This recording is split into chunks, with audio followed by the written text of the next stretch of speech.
उत्तर प्रदेश में चुनाव का शंखनाद हो चुका और आपने देखा शंखनाद बड़ी घटना हुई वो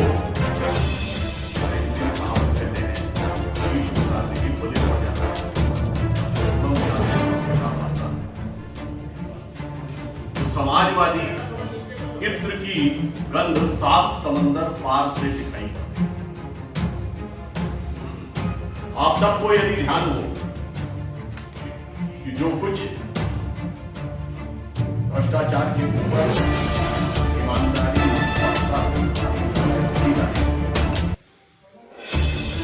सत्य अचानक सामने आया कि अखिलेश ऐसे पदों के साथ मुख्यमंत्री को दूर दूर तक देश देशांतर तक सानिध्य लाभ है। आप सभी लोग चाहे अब इस बात को चेक कर सकते हैं कि 24 मई 2015 में ट्वीट उपलब्ध है जिसमें कि उनकी यह फोटो है। आप लोग जाके चेक कर सकते हैं, परंतु तो ट्वीट डिलीट कर दिया।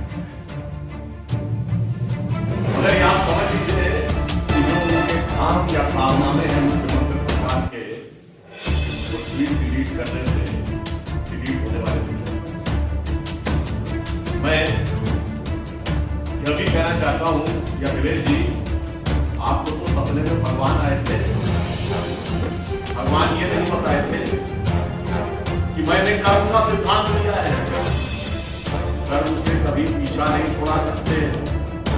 उन्होंने शायद बताया होगा कि भाई अश्वत्थामा अको या नरो या कुंजरों के लिए धर्मराज युधिष्ठिर को नर्क के रास्ते से जाना पड़ा था। भगवान ने कहा होगा मैं भी गांधारी के श्राप से नहीं मुक्त हुआ था, हत्या के श्राप से कैसे मुक्त हो गए? भाई ट्वीट डिलीट करके कर्म के सिद्धांत से मुक्ति नहीं है।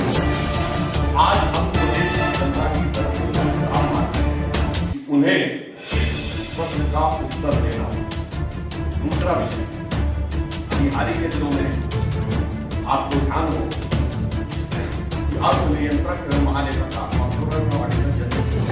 रिपोर्ट है जिसने 2005 से 2017 के मध्य उत्तर प्रदेश में नोएडा अथॉरिटी जो भिन्न भिन्न प्रकार के भू आवंटन हुए उसके अंदर भारी अनियमितताएं पाई, जिसका बिंदुवार और तकनीकी विवरण उन्होंने अपनी रिपोर्ट में दिया। आप में से कोई भी जाकर रिपोर्ट देख सकता। मैं एक केवल बताना चाहता हूँ क्योंकि जब उसे कहा जाता है कि इंडस्ट्रियल डेवलपमेंट के पर्पज से जमीनें प्लॉट करी जानी थी, उनमें आधी से ज्यादा आवासीय पर्पज से की गई और केवल 22 या 23% जमीन औद्योगिक कारण से की गई, और जिसका की जो अनुमानित हानि है सरकार को वो 52,000 करोड़ रुपए से है।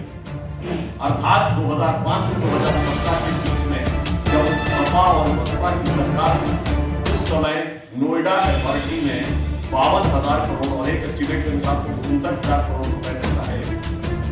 इतना बड़ा आर्थिक घोटाला। इसीलिए मैंने कहा कि इधर चुनाव की घोषणा हुई और उधर इस प्रकार के तथ्य सामने आने लगे जिसका हिसाब हमारा जहां तक प्रश्न है, हमारी सरकार के शासनकाल में पूर्ण पारदर्शिता और ईमानदारी के साथ शासन ही नहीं हुआ। समाज के हर गरीब व्यक्ति जिसको आवश्यकता थी सभी प्रकार के आर्थिक संसाधन मुहैया कराए गए, चाहे गरीबों को अनाज उपलब्ध कराना हो, आवास उपलब्ध कराना हो, शौचालय उपलब्ध कराना हो। मतलब साफ है कि आपके जमाने में पैसा निकला और तिजोरियों में पहुंचा, और हमारे जमाने में सरकार का धन निकला वो खुद गरीब और निर्धन व्यक्ति के स्तरों। अब मैं ये कहना चाहता हूँ ये तो सिर्फ शुरुआत है, मगर इस आगाज का अंदाज क्या होगा इसका भी संकेत अखिलेश जी ने अपने जब उन्होंने ये कहा ऑनलाइन या डिजिटल आधार के ऊपर यदि चुनावी प्रक्रिया चलेगी तो उन्हें समस्या नजर आए। एक बात बहुत स्पष्ट करना चाहते हैं, चुनाव आचार संहिता लागू हो चुकी है, जिस कारण से चुनाव आयोग का निर्णय है। चुनाव आयोग की दक्षता और कुशलता पर हमें पूर्ण विश्वास है और परिस्थितियों के अनुसार जैसा जो भी निर्णय होगा भारतीय जनता पार्टी पूरी तत्परता के साथ उसका पालन करेगी।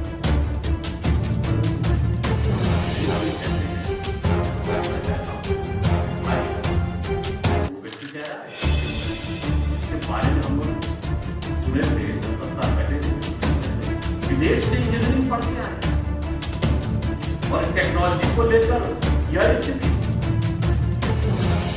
जो अपने जमाने में कहते थे लैपटॉप बांटे और अब टेक्नोलॉजी के बारे में ये सोच, मतलब वही बात क्या तो जितनी कर दी दिखाई, जितनी कर दी पढ़ाई निकले असल सफाई, पढ़ाई और दिखाई बेकार। क्या मैं ये कहना चाहूंगा कि उनका यह बयान इस चुनाव में समाजवादी पार्टी अवश्य भी पराजय, अवश्य भावी पराजय, यानी अपनी तयशुदा शिकस्त की पेशबंदी उन्होंने अभी से करनी शुरू कर दी। इसलिए मैं कहना चाहूंगा कि अभी एक संयोग देखिए, मैंने आपको ये बताया चुनाव की प्रथम अधिसूचना 14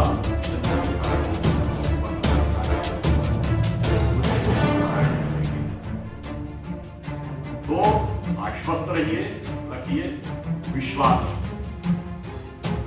जो उत्तर प्रदेश में क्षितिज पर जो अरुणोदय 2017 में हुआ था, 14 जनवरी के बाद यानी मकर संक्रांति के बाद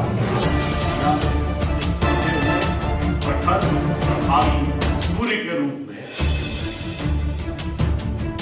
आगे बढ़ेगा और प्रदेश के जन जन के कल्याण का योगी जी के नेतृत्व में मार्गदर्शन।